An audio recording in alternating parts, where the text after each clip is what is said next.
गौ माता और स्वास्थ्य का क्या संबंध है, इस बारे में हम बात करेंगे। क्योंकि जहाँ नाम आपका आयुर्वेद का आता है, आयुर्वेद यानी कि आपकी आयु का वेद, आपके जीवन जीने का तरीका, और आप जो जी रहे हैं वो सही है या गलत, तो ये निर्धारित कौन करता है? आयुर्वेद। और आयुर्वेद जो चलता है वो आपका चलता है गौ माता जी। क्यों ऐसा क्यों है? तो हम एक छोटा सा उदाहरण लेते हैं, किसान का और एक गौ माता के संबंध का। बाकी चर्चा करेंगे दुग्ध पे, घी पे, वो आगे करेंगे। तो इसमें क्या होता है, जब आप घर में गौ माता रखते हैं तो वो आप आज के जो समय है, आज के समय में क्या कर दिया, चारा भी घर में, भाई न्यार लेकर आए वो भी घर में काट दिया, और एक ही खूटे पे गौ माता अपनी बंधी रहे हैं। और हम सोचते हैं कि जो गुण हमने पढ़े हैं या फिर जो गुण हमने सुने हैं वे सारे मिल जाएंगे, तो ऐसा नहीं है। तो गौ माता को अब आपने पता है कि हर गांव में किसी में 50, किसी में 60, किसी में 100 गोचर भूमि जरूर है। तो उसका अर्थ था कि जो गौ माता जब घर से जाती है तो वो क्या करती है, जो किसान उसको पाल रहा है,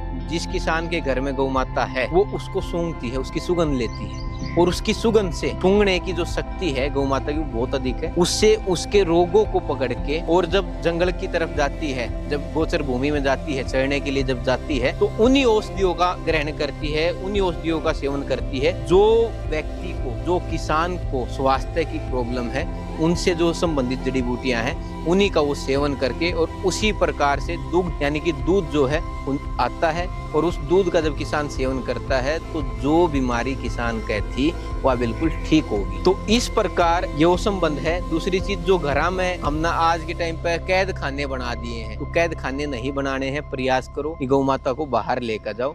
अब बात करते हैं गौ माता का महत्व आयुर्वेद में कैसे है। जब बात आती है आपकी वाजीकरण की, जब बात आती है रसायन तंत्र की, तो क्या आता है उसमें? जब भी आप किसी भी मेद्य रसायन का या फिर किसी भी जड़ी बूटी का आप सेवन करते हैं जो धातु को पोषित करने वाली है, तो उसके लिए आपको क्या लिखा मिलता है कि गोदूध, गोदूध, गोदूध। गोदूध क्यों लिखा मिलता है, उसका एक कारण है, क्योंकि ये वो दूध है जिस प्रकार बच्चा अपनी माता का दूध पीकर एक पोषित, जिसमें मल्टीविटामिन है आपके, उसमें आपके मिनरल्स भी हैं, उसमें आपका प्रोटीन भी है, उसमें आपका कार्ब भी है, उसमें आपका वो एक संपूर्ण और संतुलित आहार है। इसलिए इसमें हर जगह लिखा मिलेगा आपको कि गोदूध से ही सेवन करें। तो गोदूध, अब आप वो जो आपने कर दिया ना, वो चीजें नहीं होनी चाहिए। तो आप रसायन का सेवन करें, आप औषधि का सेवन करें, या फिर आप अपने स्वास्थ्य को अच्छा रखना चाहते हैं, तो गौ माता को बाहर चराने के लिए जरूर लेके जाएं। काफी सारी बातें हैं भाई, चर्चा करेंगे, पूरी करेंगे, कभी बैठेंगे तो बड़ी चर्चा करेंगे। बाकी इस चीज का विशेष ध्यान रखें कि गौ माता की सेवा करो। आप सेवा ना कर पा रहे, घर में आपके पास स्थान नहीं है, तो आप जाओ गौशाला के लिए जाओ, या फिर उपचार केंद्र जितने भी हैं।